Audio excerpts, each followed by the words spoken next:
Welcome to the Infrastructure Podcast. My name is Anthony Oliver, and today we're going to talk about the challenge of putting infrastructure at the heart of UK economic recovery.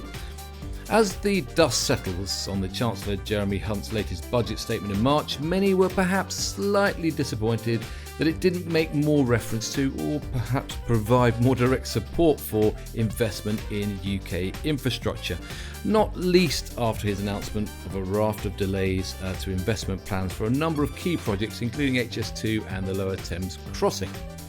Okay, there was commitment to new nuclear and to investment in a new era of carbon capture and storage, but fundamentally questions have been raised over just how committed the current government is to delivering the current £600 billion plus pipeline.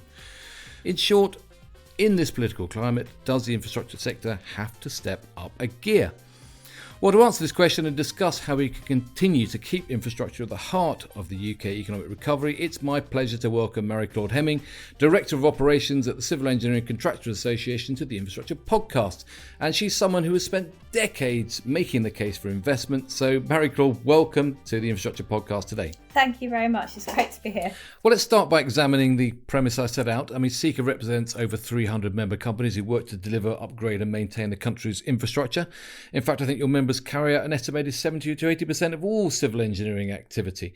So am I right to worry that government appears less committed to investment, the investment that is effectively their lifeblood? I mean, should we be doing more? Well, yes and no. And I think it's very, very important to be conscious of the climate that we're in. But since 2013, we've seen real commitment from various governments to long-term infrastructure investment. And that has had clear recognition of the economic and the social benefits that infrastructure brings. We also recognise that the industry came together with government during the pandemic to continue to deliver efficiently. And now we've been impacted by Brexit, the war in Ukraine, and high inflation still continues. But we continue to hold on, and our latest workload trends survey shows that our sector continues to maintain momentum. But at the same time, the survey shows significant decline in preliminary works, particularly in housing and commercial development, that could spell trouble.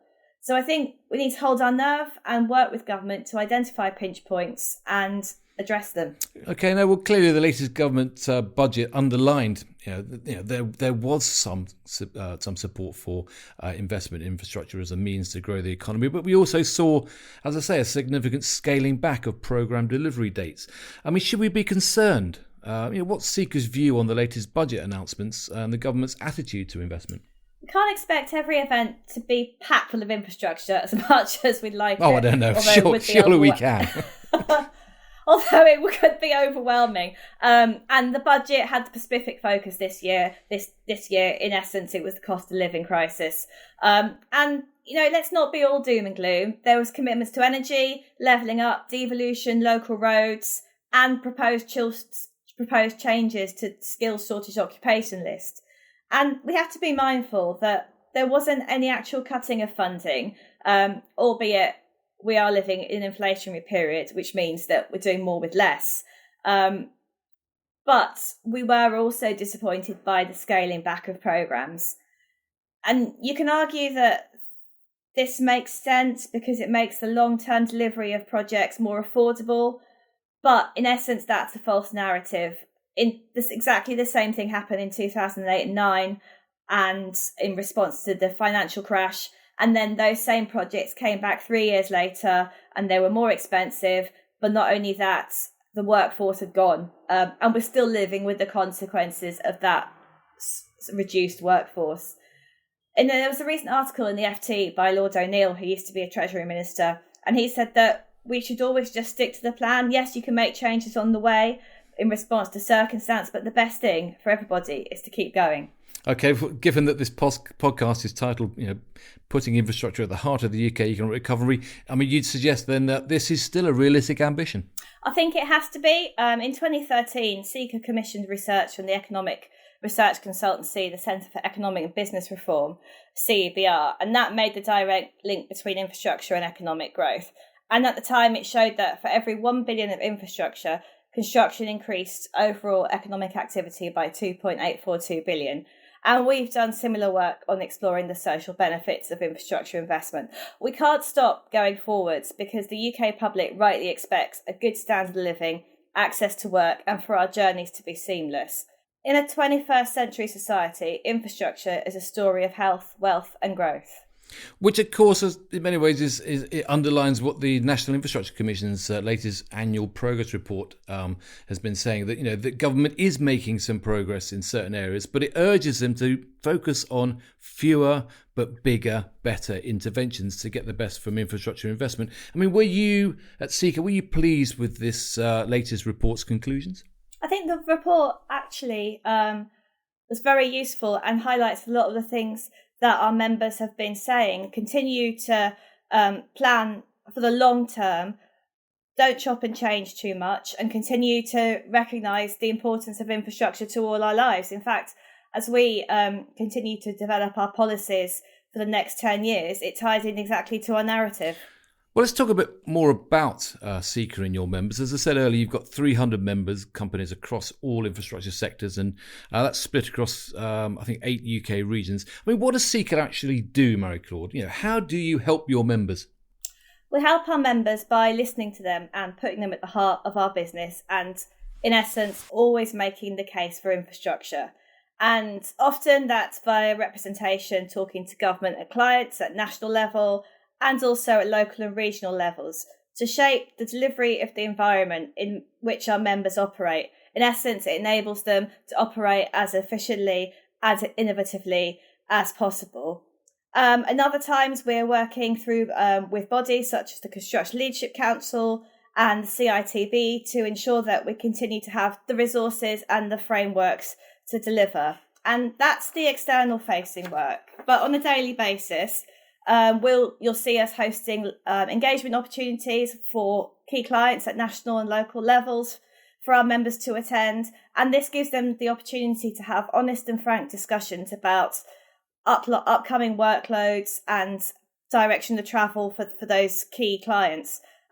These two-way streets means that there's an opportunity to be challenged and challenge us back. And the sessions work really well. And often they generate new work streams, new policy ideas, and they help our members network not only with their peers, but also with clients as well. These are these infrastructure future initiatives that you've recently rolled out. SECA runs a number of sector-led groups for its members across the whole of the sector. So my particular responsibilities is roads, highways maintenance, procurement, legal and commercial. We have other sector-led groups, rail, transport, procurement as well was one I do. In essence, if a member would like us to look into a particular area or set up a group, we will host one. And of course, that also helps you, I imagine, to reach down the tiers of the contracting supply chain, because while there's some big, noisy, large contractors, there's also a large rump of smaller organisations. I mean, how do you reach down to meet them? Again, as I mentioned, we have sector groups, we have sector-specific groups, but in the pandemic, I set up an SME group, and it's an opportunity for them to engage with clients and speakers within their own space and have a conversation with an SME-specific focus. So, for example, in our next meeting, I will be talking through the government's consultation on payment practices, trying to have a frank conversation with the SMEs about the challenges that they face outside of the wider meetings we've had, where they may not feel comfortable about talking in a wider setting. But in essence, SECA represents businesses of all sizes, and there is a lot of agreement as to the direction of travel. So I get that, how you talk to the supply chain, your members. How does SECA realistically influence the government's approach to infrastructure investment? That's a really good question. And in the last decade, we've seen a clear record of policy influence. In essence, since our organisation decided to have a dedicated public affairs focus. In 2013, as I think I mentioned already, we commissioned a report which specifically looked at the economic case for infrastructure investment. And this report directly fed into the Treasury's National Infrastructure Plan, and it set the ball rolling for the long-term infrastructure investment we've seen to date. and we can always do more. People, you can't stop, but you can't sit back. People always say, do more, do more, do more. And I know that we're in really challenging circumstances, and we have been for the last 5 years. But I think we can all agree that we have seen improved pipeline visibility, longer term investment cycles, and the recognition that we need good, reliable infrastructure across the UK for our daily lives and to remain a competitor in the global marketplace. Marie Claude, you've been at Seeker for over 10 years in various roles. Before that, you were a policy advisor in the Federation of Small Businesses. I mean, public affairs is your passion, clearly. I mean, why is that? What is that all about? Why are you drawn to this field of public affairs? I think, like with many careers, you fall into it by accident. And when I was at university, back in the dark ages, there was little information about public affairs or lobbying careers. And whilst at university, I was working in the research team of a political party, and a prospective MP who I was helping out to secure his seat ahead of the 2001 general election took me out on my last week, not only to thank me for the work I'd done, and it was very exciting. We went to Flash Bar in Mayfair and I thought, I'm living the dream. But he also had a conversation which basically went, what are you going to do with your life? And at the time, and you felt the draw of construction. Well, I never thought I'd end up in construction. And at the time I had thought about journalism or working for a think tank. I'd worked at the BBC in the political research team, and I really enjoyed the research focus. So what are the most important bits or most interesting bits right now on your desk? Well, there's going to have to be a general election by the end of next year. I think current thinking shows that it's going to be autumn 2024. So the key focus now is to secure the policy asks for the next decade. Now, you'll see a lot of them are ones that are continued messaging, and that's the right thing. Stuff like clarity of pipeline, but also taking that down to a local clarity of pipeline visibility for local authority level. One thing we're looking at, which I think is gaining traction, is devolution going beyond electoral cycles. We've seen great stuff with levelling up agenda, but a lot of it has been specific projects announced, and that's fine. It has to start somewhere. But in essence, wouldn't it be great if you could see a direction of travel for 25 years? It's in nature of every government to change the way we've done things. But it would also be really good if they recognise that there has been some great work to date and built on that, rather than raising it down and starting again. Continue reinventing the wheel. I imagine lots and lots for you to get stuck in there as you run up towards the next election, and there's going to be a huge amount of activity going on in trying to position the industry as best you can. But I noticed also you're a fairness, inclusion and respect ambassador. I mean, what's that all about? Why do you take that role on? The FAIR programme is an industry-wide initiative that aims to make workplaces better for everyone, and it provides free training and resources to support businesses be more innovative and profitable by addressing cultural challenges. And it also helps to attract and retain people from the full pool of talent. The bottom line here is that it makes business sense to do so, but also provides an environment where people are nudged towards improving their behaviours. I think it's a great initiative, and it's about understanding how others feel and being aware and being able to speak up. It's really inclusive, and I've learned a lot about simply just making small changes to make other people feel comfortable and thrive in their jobs. I mean, on the issue of people, let's talk a bit more about, I know Seeker does an awful lot of work around the whole area of skills. I mean, key announcements in the budget recently were around investment in nuclear, investment in low carbon energy. But Seeker reported fears that lack of skilled workers, was potentially holding back UK infrastructure across all those sectors. I mean, what would you say is causing this problem of skills? Is it a post-Brexit problem, or do the roots go deeper? The roots go deeper, and we've struggled for skill shortages for as long as I can remember. And I've been at Seeker for 10 years, which is just under a quarter of my life.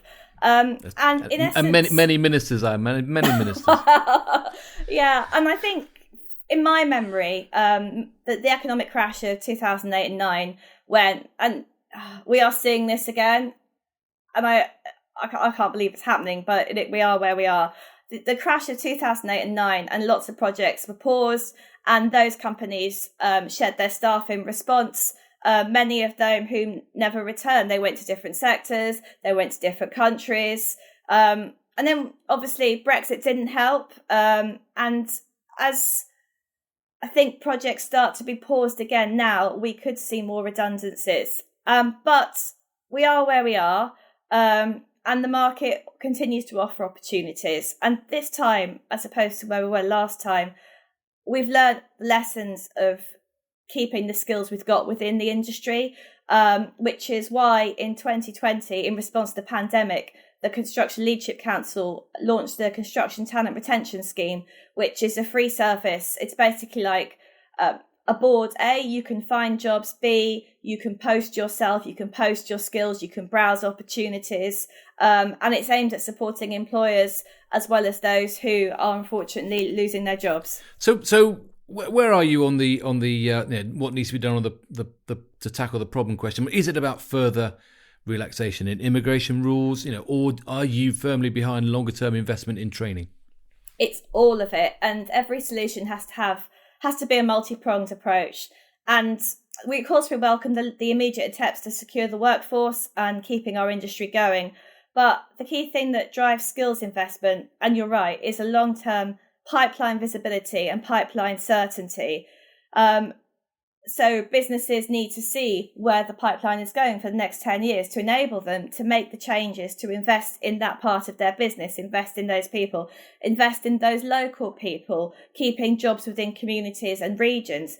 And at the same time, we need to go down further, and we need to bring construction to life for every child and young person via the national curriculum. But of course, one of the reasons that civil engineering, construction engineering isn't so popular is because, well, fundamentally, it's still far too dangerous and frankly bad for the health and well-being of workers. I mean, Seeker's been campaigning for decades to improve the sector's performance in this area. I mean, are we getting there? Are we getting better? Yeah, we are getting better from the dark ages of the 70s and 80s. And the journey is continuing. It's ongoing. It will always be so when we have different technologies, different approaches, different people. But I think we can all agree that we have made substantial progress over the last 20 years. I mean, you recently backed the HSE's Working Minds, Work Right to Keep Britain Safe campaign, which is focuses on well-being in the sector. I mean, why is well-being such a growing issue in construction? Yeah, that's an initiative from the Health and Safety Executive. And it's something that even 10 years ago, people used to be ashamed to talk about, and especially in what people and often seen as construction being a tough industry. But we're all becoming aware of the challenges which affect us all, and it's only right that we look out for ourselves and for one another. There was a figure years ago, and it's probably outdated now, but it says 1 in 4 people are affected by mental health within their lifetime. So why wouldn't you help your colleagues? Because A, you're helping them, and being a good person is the right thing to do, but you're also helping them keep their job, manage their job and manage their stress. And of course, that is just one way that the industry knows that it's really got to transform itself and really improve the way it delivers and the outcomes it gives. I mean, the IPA, the Infrastructure and Projects Authority, did publish its Transforming Infrastructure Performance Roadmap a year or so ago. Embracing digital technology is a key part of that transformation, and it's seen as a key way to help the sector to boost efficiency.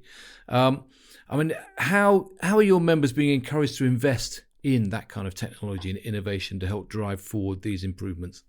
I think the current landscape, which is amazing and full of opportunities, is really confusing to the average member, and especially those further down the supply chain who are really, really focused on the day job and delivering it and winning their next contract.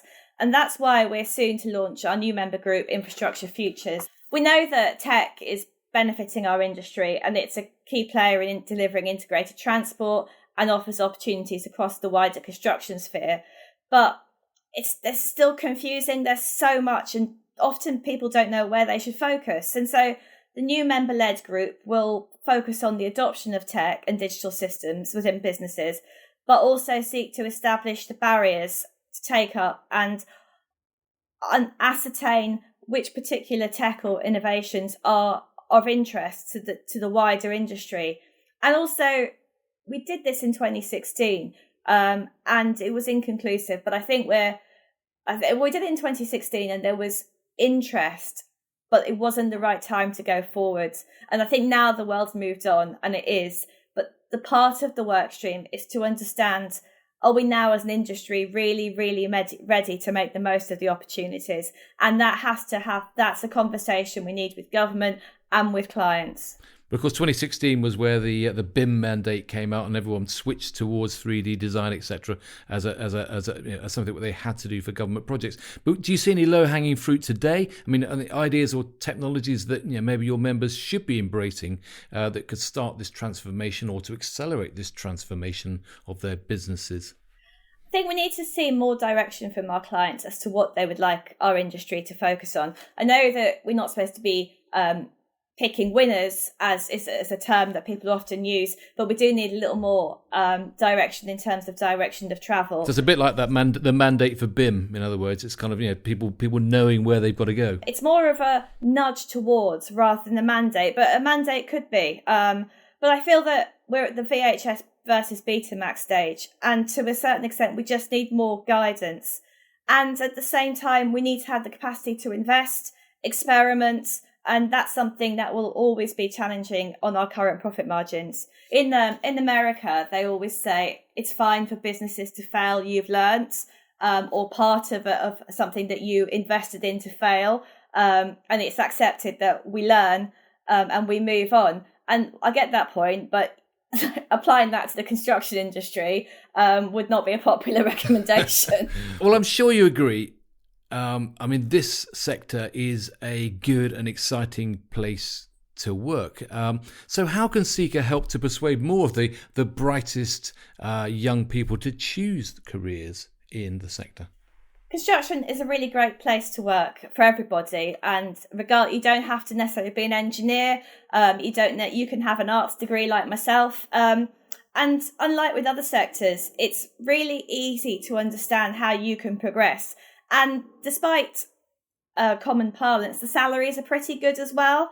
And I think it would be great if we as an industry could get into the schools, the primary and the secondary schools, to tell people about what they could grow up to do and inspire them early.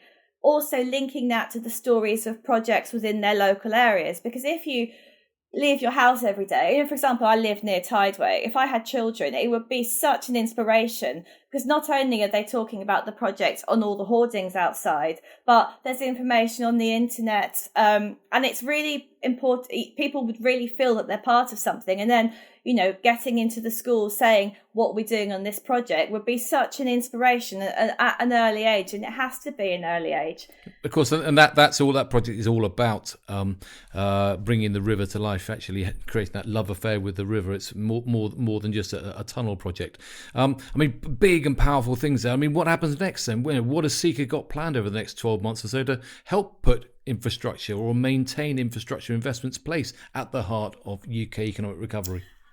I'll finish by saying that the general election is right around the corner, and Seeker and our industry as a whole once again has the opportunity to shape the next infrastructure decade. We know that all political parties are supportive of infrastructure investment, but obviously we are keen. We recognise that we're in a challenging economic climate with spending restrictions, and everything has to wash its own face. 10 years ago, we set the ball rolling to making the case for long-term infrastructure investment, and we've seen substantial progress to date. But we now need to engage with new political leaders and influencers to ensure that long-term infrastructure investment remains at the heart of our policy making. And at the moment, we are talking to our members, we're talking to the wider infrastructure community on what they would like to see. We're socialing our ideas. We're not saying that we have the solution. We're pushing out our solutions, and we're having conversations about them. But it's an opportunity for everyone to get involved and shape our future. Marie Claude, thanks so much for joining me today on the Infrastructure Podcast. It's been great to talk to you. Huge challenges, but I'm reassured that you've got most of those issues covered. So thanks for joining me. Thank you. It's been great. Well, many thanks. That's all we've got time for today. on the Infrastructure Podcast, but we will have more in the pipeline and more guests to talk to as we continue to probe the big issues faced across the sector. Now, if you haven't done so already, do check out the new Infrastructure Podcast website. That's www.infrastructure-podcast.com, where you will find background information and all the latest podcasts to listen to and to share. So thanks for joining us again, and thanks to Marie Claude for joining me today. I look forward to seeing you again very soon.